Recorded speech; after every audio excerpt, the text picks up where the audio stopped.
Mag-aalas 12 na nga sa mga oras na to. Pero wala pa nga tayong nalulutong ulam. Mag-isa lang pala ako ngayon dito sa bahay dahil ngayong mga kasama ko ay nagsilayasan. Bali papunta nga pala ako dito sa likod ng bahay dahil naalala ko meron pala akong itinanim na talong. Nung nakaraan kasi napansin ko na may bunga na nga pala ito. Ngayon makikita natin kung pwede na bang anihin. Anihin? Kung napapansin nyo, malaki na pala mga bunga nito. Sakto hindi na nga ako bibili pa ng ulam. Total mag-isa ko lang naman kakain ngayon. Kaya malaking tulong talaga pag meron kang tanim na tulad nito. Para kung sakali na wala kang ibili ng ulam, meron kang ngang makukuhanan para makatawid sa gutom. Sabi nga nila, pag may itanim, may aanihin. Sa sako lang pala ng semento ko itinanim ang mga talong. Kabuhangin at mabato kasi ang lupa dito sa amin. Kaya hindi pwede magtanim, kaya ang ginawa ko, itinanim ko na lang ito sa mga sako ng semento.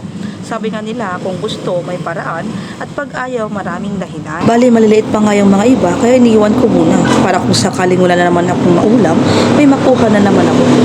O, diba? Bali, ito lang nga yung nakuha natin dahil maliliit pa nga yung iba. So, hanggang dito na lang. Bye! Thank you for watching!